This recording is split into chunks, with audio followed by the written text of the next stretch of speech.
In an earlier lesson in this chapter, we discussed how and why we might want to include an Excel spreadsheet in a Word document.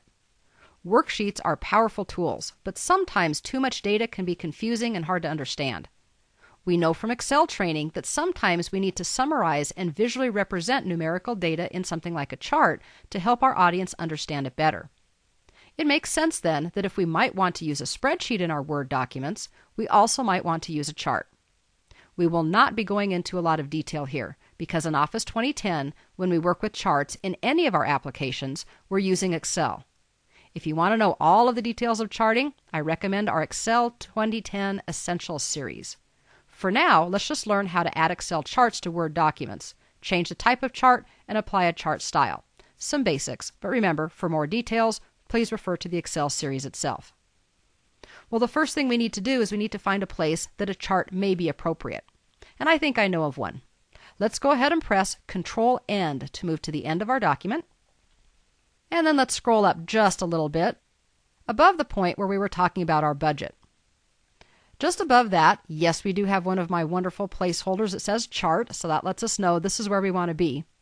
And we're not going to recreate all of this data, but this is an example of data that would better be used in a chart. We have a variety of years and income that we received from instructor-led training, virtual training, and CBT training. Let's go ahead and insert a chart. And I want to keep this data just for our reference, so let's press Enter and move up. Now, if I say we want to insert a chart, can you guess where we're going to go? You probably can, because this is what we all know about Office. It's now very logical and very intuitive. We'll go to the Insert tab and choose Chart from the Illustration section, which is about the middle of the ribbon. The first thing it asks is, what kind of chart do you think you want? Now, of course, you want to make the best choice, but this isn't an end-all decision. We can always change the chart type later. So for now, let's just stick with the default, which is a column chart. All we need to do is click OK. At this point, an Excel window is going to open. And notice the title bar says Chart in Microsoft Word. So this isn't the same as just opening Excel on your own.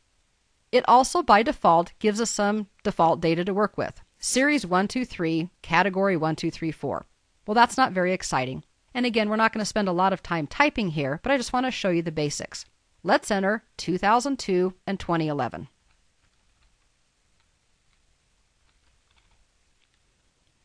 Then instead of Category 1, Category 2, we can use our arrow keys to move over, and we can do ILT, Virtual, and CBT. Now the rest of this really is kind of Excel-ish, where we can go in, we can delete the contents, we can delete rows and columns. What I want to show you here is that there is this outline, and that's what determines what's going to be used in your chart. So let's go ahead and modify that. If we move to the bottom corner, we should be able to grab a hold of it and adjust the size. Let me make sure I can grab a hold of what I'm looking for with the diagonal arrow. And we want to bring it both in and up. Now, of course, naturally, I would want to clean that up because I don't like leaving extra stuff. But this is just to show you, you can only use certain parts of a worksheet. You don't have to do the whole thing. Again, we're not going to put in even real numbers. We'll leave these as they are. But with what you now know, we can either leave this open or we can simply close this Excel window. That brings us back into Word, and here we have our chart. Literally, it was that simple. Now, just like we worked with some of the other objects, we can click on this and work with it as an object itself. We also could double-click on it to bring back the Excel window. Just a couple of things that we want to do. The first is that charts have styles just like everything else, so we can use the Style Gallery. We also can change the chart type. Now, when we have a chart selected, there are 3 contextual tabs: Design, Layout, and Format. From the Design tab, we can move all the way to the left, and we can change the chart type. So if we decided we didn't want a column chart, we could maybe make a pie chart. And we can look at all of the different options that we have for pie charts, or we could choose a different type. Maybe I'm interested more in donuts today than I am in pies.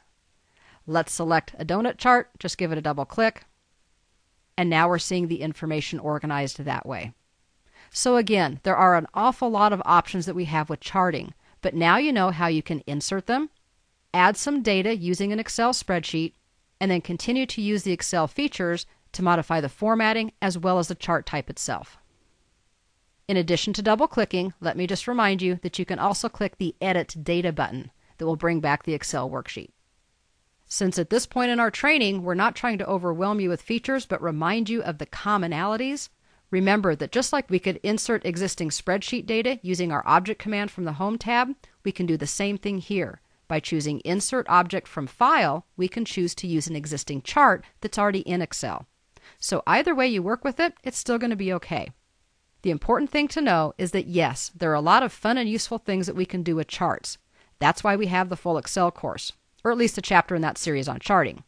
For now, though, we know what we need to know, which is that we can easily summarize numeric data visually in Word to enhance our audience's understanding and add impact